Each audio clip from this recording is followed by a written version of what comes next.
नमस्कार, मैं सुयश राजपूत आप सभी का उड़ान आईएएस एकेडमी के इस ई लर्निंग प्लेटफॉर्म में स्वागत करता हूं। जैसा कि आप सभी जानते हैं कि उड़ान आईएएस एकेडमी के द्वारा सीजीपीएससी मुख्य परीक्षा 2024 की विश्लेषण श्रृंखला प्रारंभ की गई है। उसी क्रम में आज मैं आप सभी के समक्ष पेपर नंबर 6 पार्ट 3 छत्तीसगढ़ का सामाजिक परिदृश्य का विश्लेषण लेकर के उपस्थित हुआ हूं। तो आइए देखते हैं कि इस बार प्रश्नों का स्तर कैसा रहा, कितने प्रश्न हम लोगों के द्वारा आसानी से बनाए जा सकते थे और प्रश्नों की प्रकृति क्या रही। क्या ये पेपर कठिन की श्रेणी में था, आसान की श्रेणी में था या मॉडरेट या मध्यम स्तर की श्रेणी का था। आइए जानने की कोशिश करते हैं।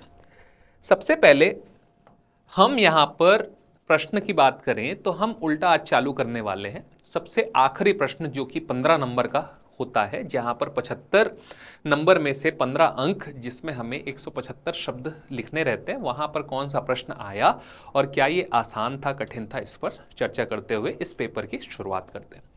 सबसे पहला प्रश्न जो कि पेपर नंबर 6 पार्ट 3 में 15 अंक का पूछा गया था, वो था छत्तीसगढ़ के रामायण एवं महाभारत कालीन स्थलों का वर्णन कीजिए।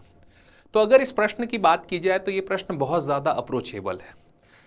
यहां अगर हम संस्कृति या पर्यटन स्थल के हिसाब से भी ना पढ़ के आए और हम छत्तीसगढ़ के इतिहास का सबसे इनिशियल टॉपिक रामायण काल और महाभारत काल भी पढ़ के आते हैं, तो यह प्रश्न हमारे लिए बहुत ज्यादा अप्रोचेबल हो जाता है। बस यहाँ पर हमको क्या ध्यान देना है, प्रेजेंटेशन पे ध्यान देना है। जैसे कि यहाँ पर अगर हम देख पा रहे हैं कि यहाँ पर मुख्य तौर पे दो प्रश्नों का समावेश है ना।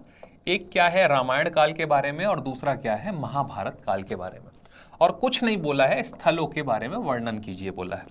तो अगर हम स्थलों के बारे में वर्णन की बात करें तो हमें क्या करना था कि जो हमारे पास 29 लाइन मौजूद है, जिसमें से लगभग 20 लाइन यहां पर और अगले पेज में लगभग 10 लाइन या 7 लाइन इधर और 20 या 23 लाइन इस पेज में जो शामिल है, उसको दो भागों में बांट करके हम इस प्रश्न को क्या कर सकते थे, अप्रोच कर सकते थे। सबसे पहले हमें क्या करना था, छत्तीसगढ़ में रामायण कालीन स्थलों के बारे में बताया था।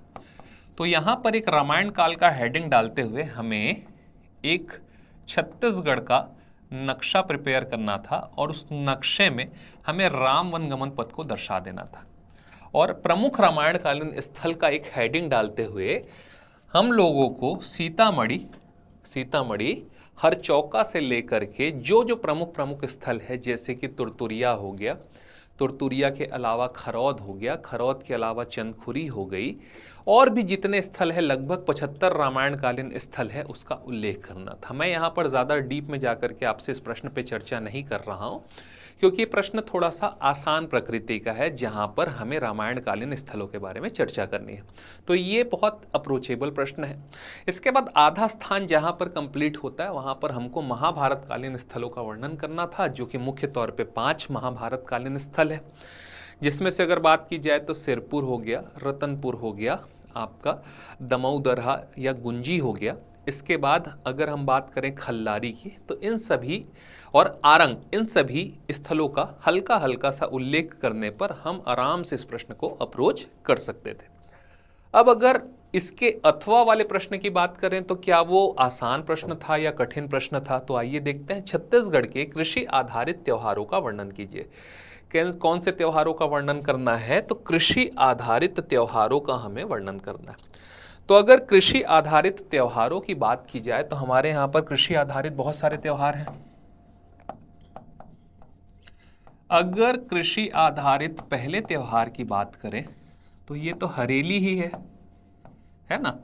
हरेली के बाद आपका पोला, हमारा नवाखाई, अमून्स तिहार, ये सारे के सारे जो त्योहार हैं हमारे कौन से आधारित हैं, तो कृषि पर आधारित ये सारे के सारे पर्व हैं। ठीक, इसके बाद अगर आगे बढ़े हम लोग तो छेरछेरा का जो पर्व है,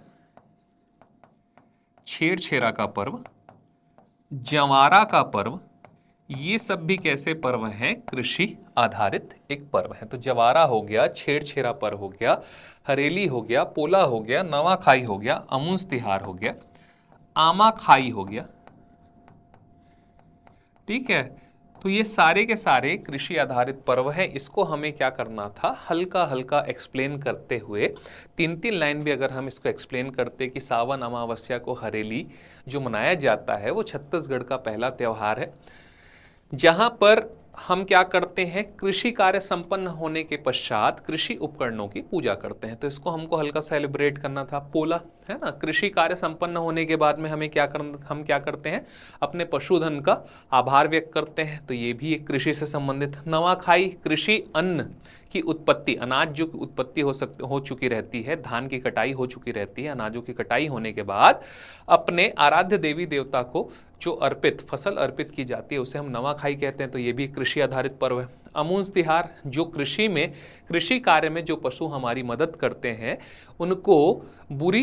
उनको बीमारियों से बचाने के लिए हम क्या करते हैं, आटे की लोई में रसना और शतावरी के पौधे मिला करके जो खिलाते हैं, उसका पर्व है अमूंज तिहार। तो छेड़छेरा पर्व, छेड़छेरा माई कोठी के धान ला हेर हेरा, तो यह भी एक सहकारिता और कृषि संबंधित पर्व है। जवारा, तो इस जवारा का पर्व को भले ही हम किससे जोड़ करके देखते हैं, हम नवरात्र से जोड़ करके देखते हैं, अपितु यह हमारे कृषि के पैटर्न को समझने का एक बहुत महत्वपूर्ण पर्व है, जिसमें हम ये पाते हैं कि जो जवारा बोया जाता है, जिसमें हमारे धान के, गेहूं के और आदि के बीज बोए जाते हैं, अगर वह बीज बहुत अच्छे तरीके से फलीभूत होता है तो भाई उसको क्या मानते हैं कि इस साल हमारा कृषि बहुत अच्छा होने वाला है, और नहीं होता है तो कृषि के खराब होने का संकेत है। आमा खाई की बात की जाए तो आमा खाई, आम, पेड़ में आम, जो कि कृषि से ही संबंधित पर्व है, उसके बारे में बात कर सकते हैं। अगर हम बात करें तो आदिवासियों में अगर हम देखें तो दोरला जनजाति के द्वारा एक कप्पल पंडुम मनाया जाता है। तो ये कप्पल पंडुम भी कृषि पर्व से आधारित एक पर्व है, जिसमें अच्छी फसल की कामना के साथ ये पर्व मनाया जाता है। अगर हम बात करें तो अच्छी फसल की कामना के साथ हम लोग गोबर बोहरानी पर्व भी मनाते हैं। तो इतने सारे जो पर्व हैं जो कि कृषि आधारित हैं, जिसमें या तो कृषि कार्य हो रहा है या कृषि की अच्छी उपज की कामना के साथ पर्व मनाए जा रहे हैं, इन सभी पर्वों को उल्लेख करना था। तो आशा करता हूं अगर ये प्रश्न बनाए होंगे तो ये भी आसानी से बनता, लेकिन मुझे लगता है कि ये प्रश्न ज़्यादा अप्रोचेबल था, बहुत अच्छे तरीके से लिखा जा सकता था और बहुत अच्छे अंक इसमें प्राप्त हो सकते थे। तो शायद आप लोगों ने इस प्रश्न को बनाया होगा। अगले प्रश्न की तरफ बढ़ते हैं, और अगला प्रश्न अब हम 8 नंबर वाले प्रश्नों पे चर्चा करने वाले हैं, जिसमें 8 नंबर के 3 प्रश्न में से पहला प्रश्न क्या था कि भक्तिन माता राजिम तेलिन पर टिप्पणी कीजिए, है ना, टिप्पणी लिखिए। तो मेरे ख्याल से ये प्रश्न थोड़ा सा कठिन है, और 8 नंबर के अनुसार लिखने के लिए एग्जाम हॉल में हमारे पास कंटेंट की कमी रही होगी। तो यहाँ पर अपने बौद्धिक स्वतंत्रता का प्रयोग करते हुए इस प्रश्न को लिखना था, और आपने लिखा भी होगा, ऐसी उम्मीद है। तो ये प्रश्न कुछ ऐसे प्रश्न जो एग्जाम हॉल में ही डील करने वाले आते हैं, उसमें से एक प्रश्न हमारा कौन सा है, भक्तिन राजिम तेलिम माता के बारे में। अगर भक्तिन राजिम तेलिम माता के बारे में बात देखा जाए तो भक्तिन माता राजिम तेलिन जो है छत्तीसगढ़ की प्रसिद्ध लोक भक्त महिला थी, जिन्होंने राजीव लोचन मंदिर में विष्णु भगवान की आराधना करना चाहा, लेकिन उस मंदिर में उनको आराधना नहीं करने दिया गया। पूजा करने की कोशिश की, उन्हें समाज में प्रवेश नहीं मिला। भगवान ने उन्हें दर्शन दिए और सम्मान प्रदान किया। उन्हें भक्ति आंदोलन के प्रतीक के रूप में देखा जा सकता है। जातिवाद विरोधी, स्त्री शक्ति और भक्ति की सच्चाई का संदेश देती हैं, और आज भी राजिम मेला में उनका स्मरण किया जाता है। तो राजिम जो है हमारा कमल क्षेत्र पद्मावतपुर, वहां की एक प्रमुख महिला रही हैं तेलिन माता, जो इन्हें राजिम भक्तिन तेलिन माता के नाम से जाना जाता है। उनके बारे में फिर से मैं बोल रहा हूं कि बौद्धिक स्वतंत्रता का प्रयोग करते हुए कुछ शब्द लिखने थे जो कि इसके आसपास होने चाहिए थे। अगर ये है तो आपको अच्छे अंक प्राप्त हो सकते हैं, अदरवाइज ये प्रश्न ऐसा है जिसमें अंक प्राप्त करना थोड़ा सा मुश्किल है। अगला प्रश्न है छत्तीसगढ़ में जीवन पर्यंत मित्रता स्थापित करने वाली परंपराओं के बारे में बताइए। तो अगर हम बात करें तो छत्तीसगढ़ में मित्रता का प्रगाढ़ संबंध हमको देखने को मिलता है। भले ही कोई भाई और भाई नहीं है, रक्त संबंध नहीं है, लेकिन इस मित्रता के बंधन में अगर बंध गया कोई व्यक्ति तो जीवन पर्यंत उस बंधन को नहीं त्याग सकता है। और जितनी भी परंपराएं छत्तीसगढ़ की संस्कृति में है, उन परंपराओं का निर्वहन करना पड़ता है यदि आप इस मित्रता के संबंध में बन गए। इसका मतलब अगर मेरे विवाह में, मेरे यहाँ विवाह है, मेरी बहन का अगर विवाह है, तो अगर कोई मेरा मितान है, अगर कोई मेरे से मित्रता संबंधी संबंध स्थापित कर लिया है, तो वह उसे अपनी बहन की भांति व्यवहार करेगा और उस विवाह में वही स्थिति में रहेगा, उसी स्थिति में रहेगा जैसे जो स्थिति मेरी रहेगी। तो सुख में, दुख में, सारी की सारी परिस्थितियों में हमें एक दूसरे का साथ निभाना होता है। ऐसी परंपरा हमारे यहाँ पर चलती है जिसे अनेक नामों से जाना जाता है। अगर मैं कुछ नामों का उल्लेख करूं तो हम लोगों ने मितान परंपरा के बारे में सुना है, हम लोगों ने गंगा जमुना, जिसमें गंगा जल दे करके एक दूसरे से मित्रता स्थापित की जाती है, गंगा बारूद जैसी व्यवस्था के बारे में सुना है, हम लोगों ने सखी और गुइया के बारे में सुना है, हम लोगों ने जवारा के बारे में सुना है, हम लोगों ने भोजली के बारे में सुना है, हम लोगों ने महाप्रसाद के बारे में सुना है। तो अगर हम इसका उल्लेख करते हुए इस प्रश्न को अटेम्प्ट करने की कोशिश करते तो यहाँ पर बहुत अच्छा उत्तर लिखा जा सकता है। मितान परंपरा हमें पता ही है कि क्या करते हैं, मितान बधा जाता है। गंगा जमुना, गंगा जल दे करके यहाँ पर गंगा जमुना बधा जाता है, तो मैं गंगा आप जमुना, इस प्रकार से। गंगा बारूद मतलब गंगा से, गंगा के किनारे के लाई गई मिट्टी को दे करके एक दूसरे से मित्रता संबंध स्थापित किया जाता है, उसे गंगा बारूद कहते हैं। सखी गुइया तो अपने विचार मिलने वाली महिला के साथ में अगर एक महिला सखी और गुइया का संबंध स्थापित करती है, उसके बारे में बात है। जवारा, तो जब जवारा बोलते हैं तो जवारा विसर्जन के समय थोड़ा सा जवारा बचा करके ला करके एक दूसरे को दे करके जब क्या किया जाता है, मैत्री संबंध स्थापित की जाती है, उससे जवारा कहा जाता है। भोजली, भोजली विसर्जन के समय भोजली को थोड़ा सा बचा करके एक दूसरे को दे करके अगर मित्रता संबंध स्थापित की जाती है तो उसे भोजली कहा जाता है। ऐसे ही गौरी गौरा के समय में जो गौरी गौरा को सजाने के लिए, उसके मंडप को सजाने के लिए जो कागज का इस्तेमाल किया जाता है, रंगीन कागज, अगर उस कागज को दे करके मैत्री संबंध स्थापित की जाती है तो उसे गौरी गौरा संबंध के नाम से जानते हैं, मित्रता संबंध। महाप्रसाद, तो जगन्नाथपुरी का जो प्रसाद है महाप्रसाद, यदि उसको दे करके मित्रता संबंध स्थापित की जाती है तो उसे महाप्रसाद कहा जाता है। इस संबंध का मुख्य आधार क्या है? इस संबंध का मुख्य आधार है विचार और संस्कृति का मेल। दोनों दोस्तों, दो व्यक्तियों के बीच में अगर विचारों का मेल हो गया और दोनों के परिवारों में विचारों का मेल हो गया तो इस प्रकार के मैत्री संबंध हमेशा से स्थापित किए जाते रहे हैं छत्तीसगढ़ के समाज में। एक और व्यवस्था है यहाँ पर जिसे हम सहनाव के नाम से जानते हैं। एक और व्यवस्था है जिसे हम सहनाव के नाम से जानते हैं। सहनाव का तात्पर्य है समान नाम वाले लोग। अगर मेरा नाम रमेश है तो सामने वाले का नाम रमेश है, तो हम दोनों के बीच विचारों का मेल हो जाएगा और विचारों के साथ साथ नाम के मेल होने के कारण हम दोनों एक दूसरे को नाम से ना पुकार करके क्या कहेंगे, सहनाव कहेंगे। तो इस प्रकार ये जो मैत्री संबंध है ये रक्त संबंध से भी कई बार बड़ा हो जाता है और बड़ा होकर के क्या करता है, एक अलग प्रकार की स्थिति निर्मित करता है जिसमें दोनों के दोनों एक दूसरे के परिवारों को अपना परिवार मानते हुए सामाजिक संबंधों की पूर्ति करते हैं। तो ये भाई ये प्रश्न ऐसा है कि ठीक है लिखा जा सकता था, हम थोड़ा बहुत तैयारी करके जाए रहते हैं। अब अगर बात की जाए पुरुष गायकी के आधार पर छत्तीसगढ़ के लोकगीतों के बारे में बताइए, व्याख्या कीजिए। तो छत्तीसगढ़ में बहुत सारे ऐसे लोकगीत हैं जिसमें पुरुष ही मुख्यतः गायन करते हैं, जिसमें से अगर कुछ गीतों की बात की जाए तो बांस गीत में है ना, बांस गीत, इसमें भी पुरुष गायकी करते हैं। जय गंगान हरबोला है ना, हरबोला गीत या जय गंगान गीत, इसमें भी पुरुष गायकी प्रधान गीत है। अगर हम बात करें फाग गीतों की तो ये भी पुरुष गायकी प्रधान है। अगर हम बात करें फाग गीतों के साथ साथ आपके छेड़छेरा गीत या छेड़ता गीत की तो ये भी पुरुष प्रधान है। इसके बाद अगर पुरुष प्रधान गीतों की बात की जाए तो बांस गीत हो गया, हरबोला गीत हो गया, फाग गीत हो गया, छेड़छेरा गीत हो गया। ठीक, इसके बाद अगर बात की जाए तो राउत नाचा, राउत नाचा में गाया जाने वाला दोहा जो है वो भी पुरुषों के द्वारा गाया जाता है भाई, तो वो भी कैसा प्रधान है, पुरुष प्रधान गीत है। इसके अलावा जो जस गीत होता है ना, खास करके दुकालू यादव के जो गीत हम सुनते हैं जस गीत, वो सब भी कैसे गीत है, तो पुरुष प्रधान गीत है। तो इस प्रकार बहुत सारे ऐसे गीत हैं जो छत्तीसगढ़ में कैसे गाए जाते हैं, तो पुरुषों के द्वारा गाए जाते हैं। अगर हम बात करें पंथी गीत की, तो ये भी पुरुषों के द्वारा गाया जाता है। तो यदि इन गीतों को हम हल्का हल्का सा एक्सप्लेन करते हुए 2-2 लाइन में भी एक्सप्लेन करते हैं, तो आराम से 8 नंबर का प्रश्न यहाँ से अप्रोचेबल है। क्योंकि 7 गीत तो हमने बता दिया बांस गीत है ना, बांस गीत जिसमें मुख्य तौर पर पुरुषों का गायन होता है, मोहराली वाद्य यंत्र का प्रयोग किया जाता है ना। हरबोला जय गंगान गीत में है ना, भिक्षुक एक भीख मांगने के लिए किसका, श्रवण कुमार की गाथा का वर्णन करते हैं। फाग गीत, तो फाग के समय में, होली के समय में जो फाग गीत गाया जाता है नगाड़े के थाप पर।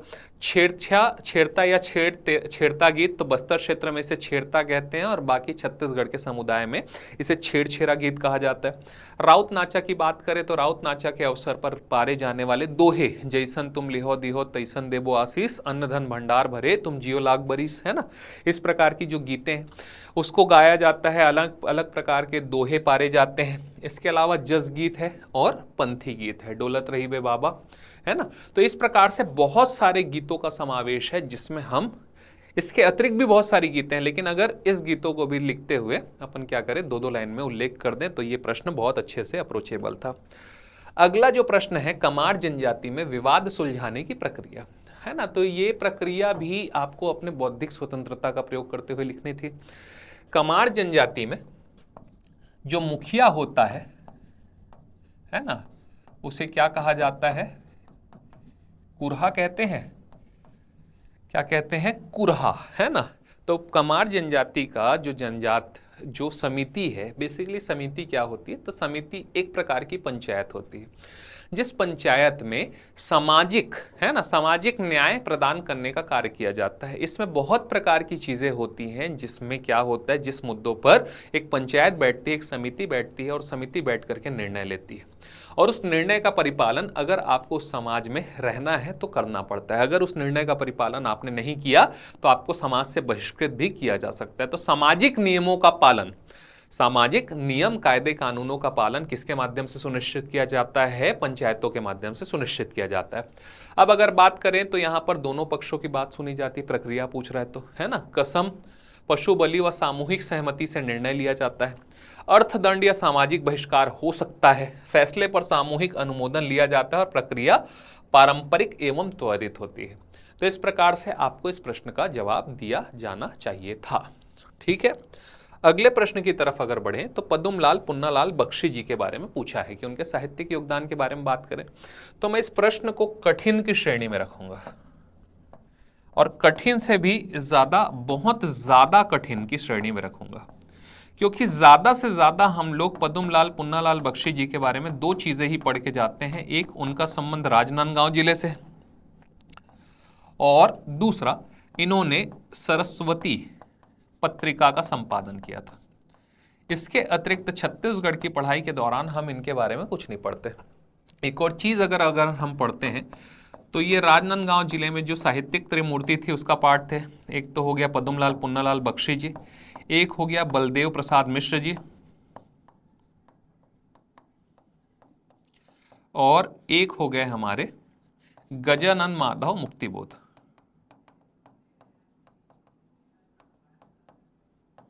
तो इन तीनों के बारे में पढ़ते हैं, इससे ज्यादा हमारे पास कोई जानकारी नहीं है। तो यहाँ पे बौद्धिक स्वतंत्रता भी नहीं दिखाई जा सकती है। यहाँ पर जो सीमित संसाधन है उसमें सीमित उत्तर ही हमारे द्वारा लिखा जा सकता है। लेकिन अब यहाँ पे चूंकि हमारे पास बहुत ज्यादा समय है और हम प्रश्न पत्र का विश्लेषण कर रहे हैं, इसलिए मैं आपके कुछ फैक्ट्स हैं जो लेकर के आया हूँ, है ना। तो हिंदी के प्रसिद्ध निबंधकार, पत्रकार व संपादक थे कौन, पद्मलाल पुन्नालाल जी बख्शी, है ना। मनोविनोद पत्रिका का संपादन किया था, सरस्वती पत्रिका का संपादन किया था। निबंध शैली में व्यंग, सरलता और गहराई दिखाई देती थी इनके।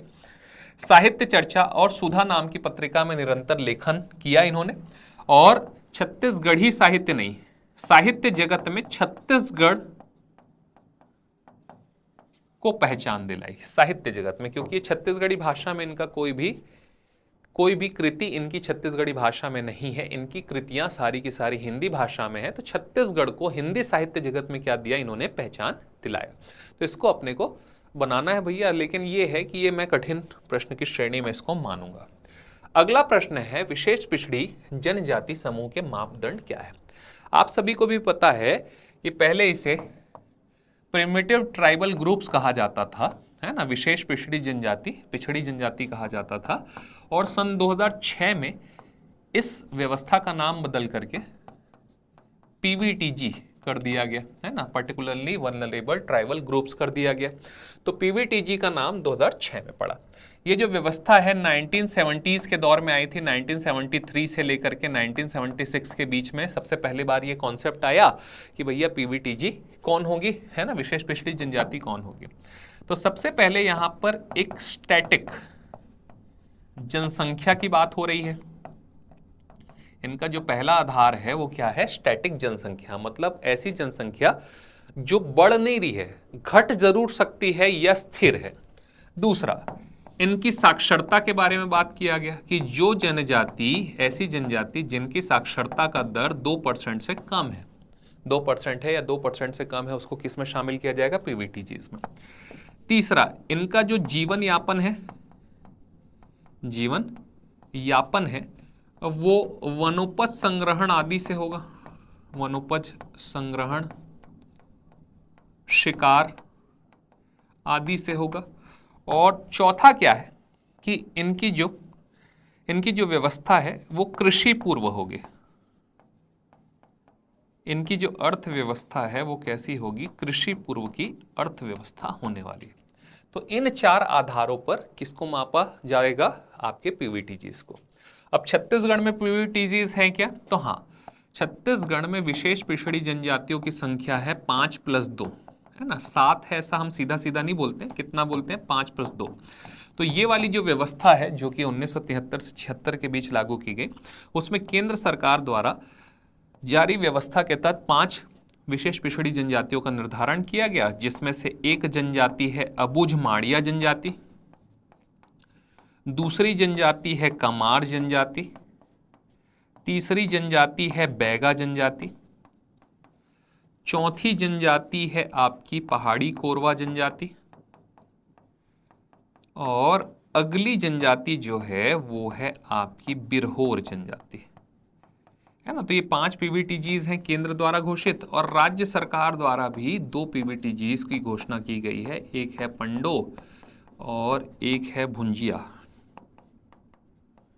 ठीक है। तो इस प्रकार कुल 7 विशेष पिछड़ी जनजातियां हैं, और ये पता ही है आपको, है ना। ये एक ऐसा प्रश्न है जो कि हमेशा से हम देखते हैं कि हम पढ़ के जाते हैं, सिलेबस का सबसे पहला टॉपिक ये होता है, सबसे इनिशियल टॉपिक ये होता है, तो इस प्रश्न को छोड़ा ही नहीं जा सकता है, ठीक है, लिख के आना था। अगला है जोगी बिठाई पर टिप्पणी कीजिए। जोगी बिठाई बस्तर दशहरा की एक रस्म होती है। कौन से, बस्तर दशहरा। हमको पता है कि सावन अमावस्या हरेली, मतलब आज का जो दिन है, आज से बस्तर दशहरा की शुरुआत हो चुकी है। तो सावन अमावस्या हरेली से जब बस्तर दशहरे की शुरुआत होती है, और आपके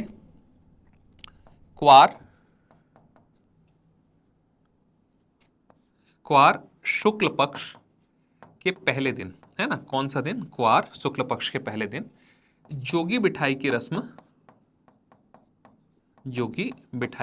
का आयोजन होता है। इसका इतिहास ऐसा रहा है कि अब आज से बस्तर दशहरा की शुरुआत हुई, मतलब आपके क्वार शुक्ल पक्ष पहले के दिन वास्तविक बस्तर दशहरा की शुरुआत हो रही है, मुख्य रस्मों की शुरुआत हो रही है। इससे एक दिन पहले काछिन गादी की रस्म हो चुकी है, जिसमें माता का क्या प्राप्त हो चुका है, आदेश प्राप्त हो चुका है कि भैया क्या करिए, इस रस्म को बहुत बेहतर तरीके से मनाइए।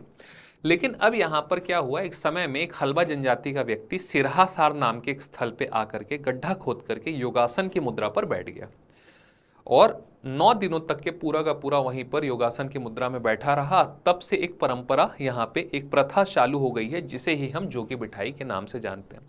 आज की तिथि में क्या होता है कि बस्तर दशहरा की शुरुआत के पश्चात अश्विन या क्वार शुक्ल पक्ष पहले दिन, प्रतिपदा के दिन, हल्बा जनजाति का एक व्यक्ति योगी के रूप में आकर के सिरहासार में बने हुए गड्ढे में योगासन मुद्रा में बैठता है, और देवी से कामना करता है कि पूरी की पूरा जो पर्व है बस्तर दशहरा का पर्व वो निर्विघ्न संपन्न हो जाए।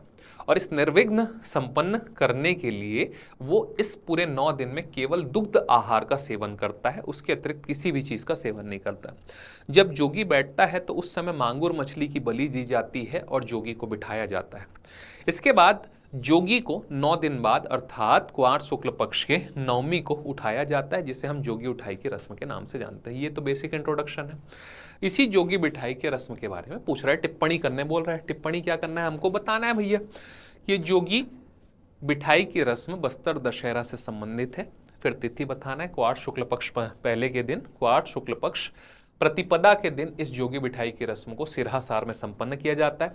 यह जो रस्म है इस पर्व के निर्विघ्न संपन्न होने की कामना के साथ किया जाता है। हल्बा जनजाति का एक व्यक्ति जो है जोगी की भांति बैठता है और योगासन मुद्रा में 9 दिनों तक बैठता है।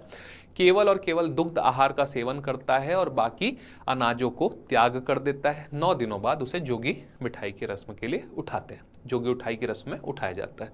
यह रस्म मां दंतेश्वरी से अनुमति प्राप्त करने की प्रक्रिया मानी जाती है। जोगी बिठाई बस्तर दशहरा की आरंभिक रस्म होती है। अश्विन शुक्ल पक्ष प्रतिपदा को यह विधिवत शुरू होती है। वह उपवास करता है और देवी से संकेत प्राप्त करता है। तो इस प्रकार से हम जो चर्चा किए वही है, प्रॉपर अच्छे से इसको लिखा जा सकता था। इसके बाद अगला प्रश्न है, पद्मश्री अरुण शर्मा जी के महत्वपूर्ण कार्य के बारे में बताइए। तो पद्मश्री अरुण शर्मा जी को हम सभी जानते हैं, इनको पद्मश्री मिला है ऐसा भी जानते हैं और पुरातत्वविद हैं ऐसा भी हम जानते हैं।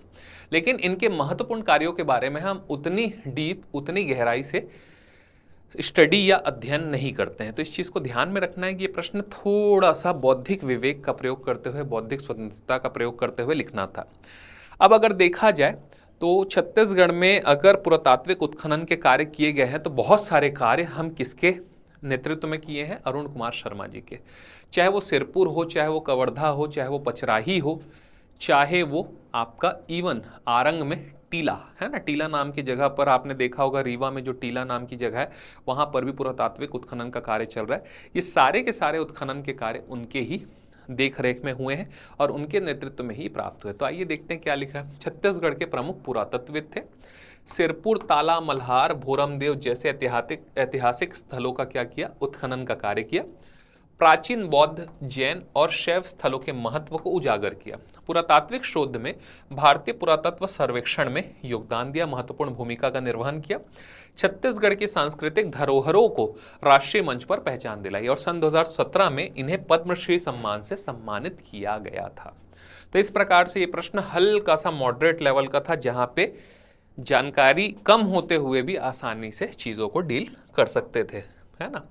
अगला, बस्तर पंडुम 2025 पर संक्षिप्त टिप्पणी कीजिए।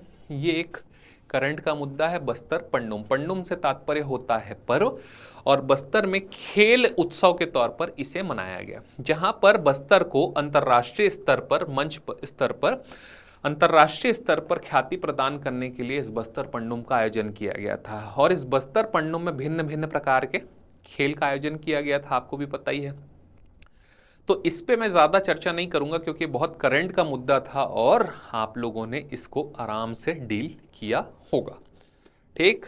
इसके बाद अगर आगे बढ़े तो छत्तीसगढ़ माटी कला बोर्ड पर टिप्पणी कीजिए। तो ये प्रश्न अगेन बौद्धिक विवेक का प्रयोग करते हुए बनाने का, बौद्धिक स्वतंत्रता का प्रयोग करते हुए बनाने का एक सेक्शन था। अगर हम बात करें तो यह बोर्ड छत्तीसगढ़ मिट्टी कला और शिल्प को संरक्षित करता है। तो छत्तीसगढ़ में जितने भी प्रकार के शिल्प हैं, चाहे आप बात कर लीजिए सीशल शिल्प की, चाहे आप बात कर लीजिए प्रस्तर शिल्प की, चाहे आप बात कर लीजिए घड़वा शिल्प की, है ना, चाहे आप मिट्टियों से बनने वाले शिल्प की बात कर लीजिए, और भी जो भी प्रकार हैं उन सभी को संरक्षित करने, है ना, इस पूरी की पूरी कला पद्धति को संरक्षित करने, संवर्धित करने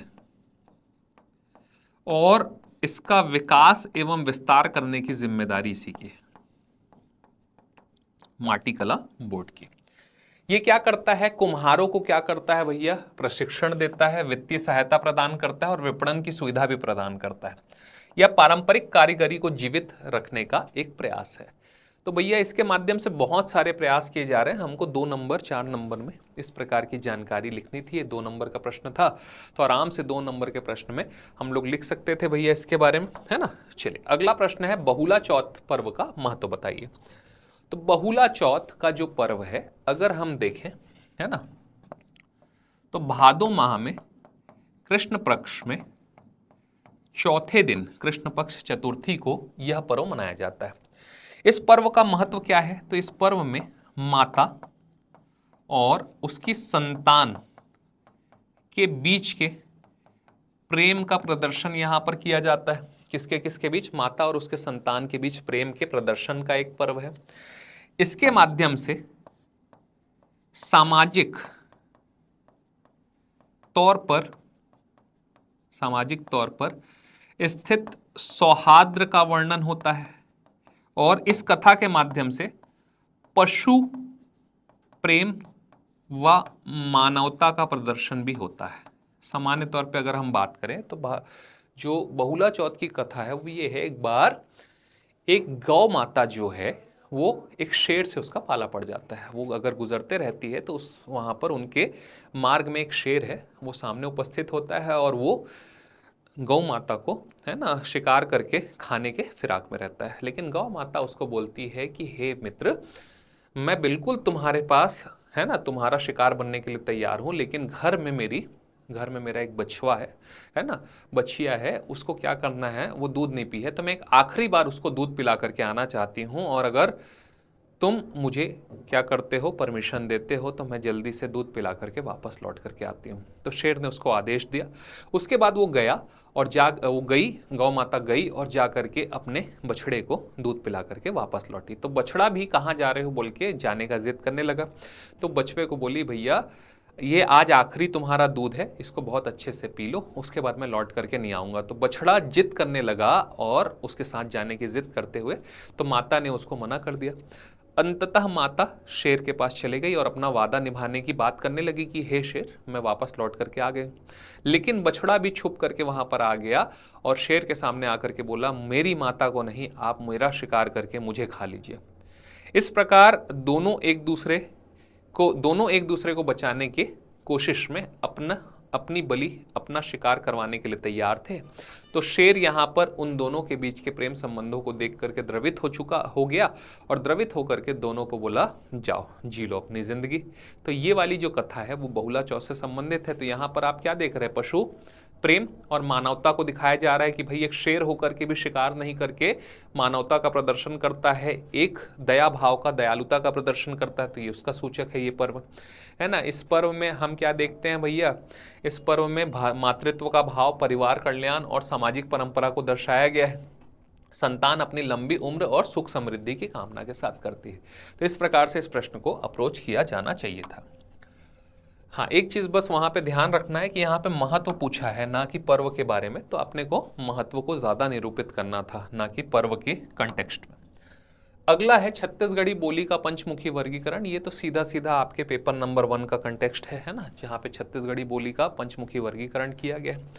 अगर हम बात करें इस पंचमुखी वर्गीकरण की, है ना, तो ये है भाई हमारा छत्तीसगढ़ प्यारा सा, है ना। अब इस छत्तीसगढ़ के अगर हम देखते हैं तो छत्तीसगढ़ के 7 पड़ोसी राज्य हैं। कितने पड़ोसी राज्य हैं? 7 पड़ोसी राज्य है।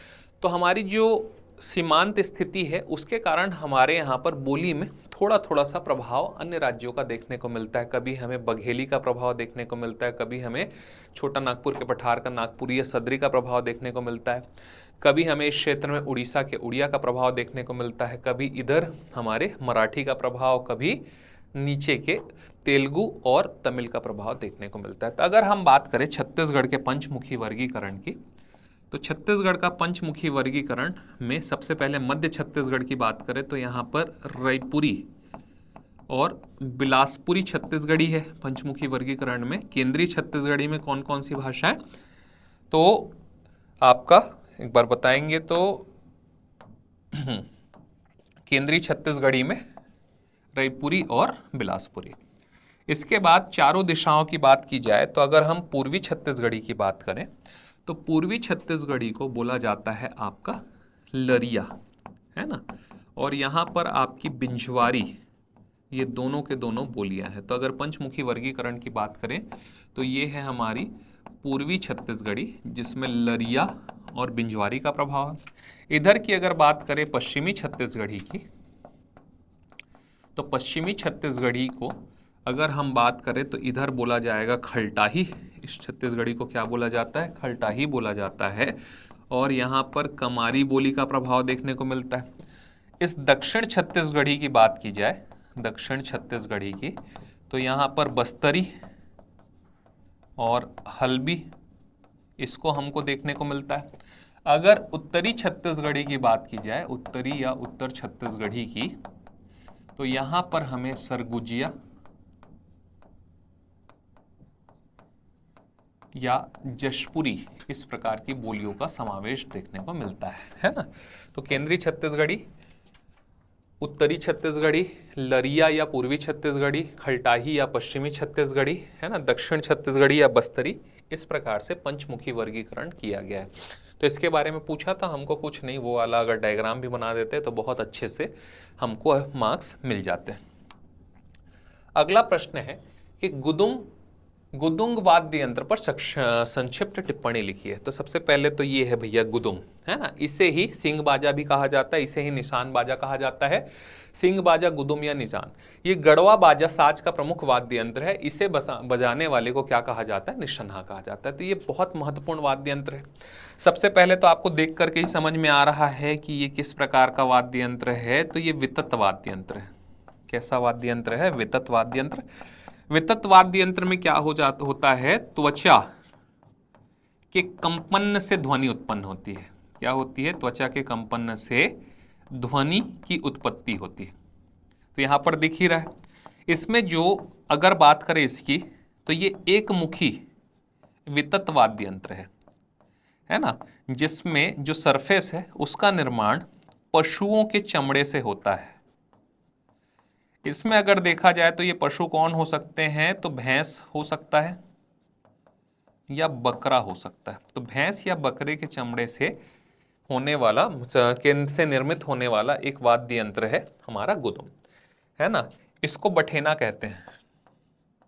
जो बजाने वाला है ना, जिससे हम बजाते हैं, उसे बठेना कहा जाता है। अगर इसके महत्व की बात करें तो पंडित सुंदरलाल शर्मा ने छत्तीसगढ़ का जो सबसे पहला कथन दिया था छत्तीसगढ़ के बारे में 1918 में, उसमें भी सिंग बाजा या गुदुम का उल्लेख किया है कि छत्तीसगढ़ की संस्कृति का अभिन्न अंग है ये सिंग बाजा या गुदुम। तो आइए देखिए क्या लिखा है। गुदुम छत्तीसगढ़ का एक पारंपरिक चर्म वाद्य यंत्र है, वितत वाद्य यंत्र है। कैसा? एक मुखी वितत वाद्य यंत्र। इसे लकड़ी और जानवर की खाल से बनाया जाता है। जनजातीय नृत्य, है ना, देवी पूजा और पर्व त्योहारों में, चाहे अनुष्ठानों की बात की जाए चाहे पर्व त्योहारों की, इसको बजाया जाता है। तो एक बहुत प्रमुख वाद्य यंत्र है गुदुम वाद्य यंत्र।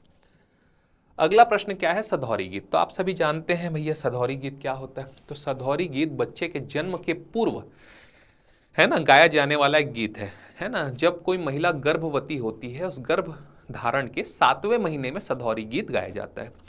इसमें क्या होता है कि लड़की के जो महिला है उसके परिवार वाले, जो मायके परिवार वाले हैं, वो 7 प्रकार के व्यंजन लेकर के आते हैं और सधौरी का एक रस्म है उसको निभाया जाता है। तो उस समय जो गीत गाया जाता है उसे ही हम सधौरी गीत के नाम से जानते हैं।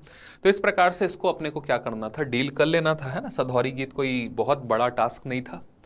अक्ति पर्व का सांस्कृतिक एवं सामाजिक महत्व बताइए। अक्ति, अक्षय तृतीया। अगर सांस्कृतिक महत्व की बात की जाए, है ना, तो सांस्कृतिक महत्व में अगर हम देखें, संस्कृति का एक अभिन्न अंग है क्या? अक्ति। हाँ। अगर सांस्कृतिक महत्व में फिर से बात करें तो भैया पुत्रा पुत्री विवाह। किसका? पुत्रा पुत्री विवाह यहां पर अपन देखते हैं। पूरा का पूरा वैवाहिक रीति रिवाज यहां पर निभाया जाता है, पुत्रा या पुत्री के विवाह के संबंध। इसके अलावा इसका पौराणिक महत्व अगर देखें तो महाभारत से इसका संबंध है, गांधारी और धृतराष्ट्र के विवाह से। सामाजिक महत्व की बात की जाए तो जब हम पुत्रा पुत्री विवाह कराते हैं तो पूरे समाज को निमंत्रण देते हैं क्या? पूरे के पूरे समाज को निमंत्रण दिया जाता है और वो सब के सब शरीक होते हैं। तो सामाजिक समरसता का एक उदाहरण है क्या?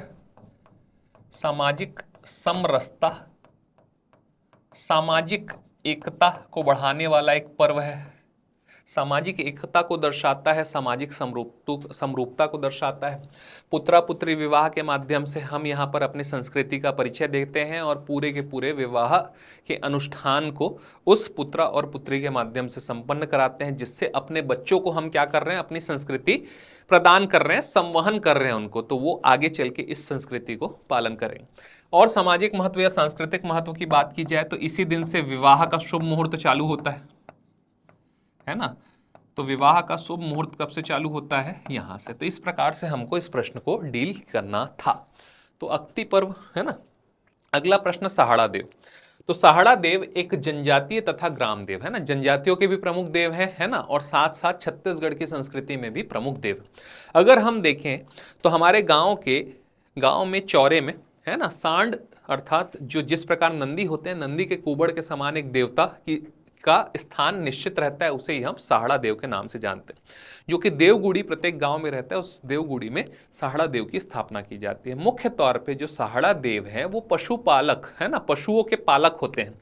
पशुधन की रक्षा करना इनका मुख्य काम है। अगर हम देखें तो जितने भी हमारे क्षेत्र में, हमारे निवास स्थान में, हमारे गांव में पशु है, अगर उनकी रक्षा की जिम्मेदारी किसी को है, उनको किससे बचाना है, उनको बीमारियों से बचाना है, उनको दुखों से बचाना है, तो उसके लिए सहाड़ा देव यहाँ पर मौजूद है। तो सहाड़ा देव के बारे में हमें क्या लिखना है, यह छत्तीसगढ़ के संस्कृति में एक प्रमुख देवता के तौर पर जाने जाते हैं। सहाड़ा देव है ना, सांड से बना है, मतलब सहाड़ा मतलब जो नंदी के कुबड़ है उसके समान इनकी प्रतिकृति होती है, स्वरूप होता है। ये पशुओं के पालक के देवता के तौर पे या पशुपालक देवता के तौर पर जाने जाते हैं, और इनका जो निवास स्थान है वो गांव में एक चौरे के रूप पे रहता है, जो कि मुख्यतः नीम के पेड़ के नीचे ये विराजमान होते हैं।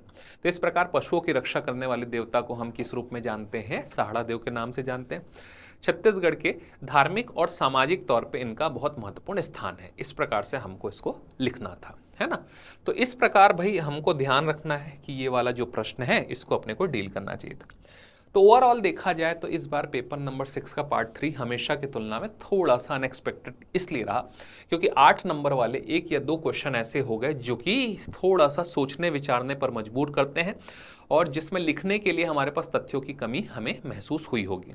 तो ये वाला जो पेपर है ये कठिन तो नहीं था, लेकिन मॉडरेट लेवल का ज़रूर था।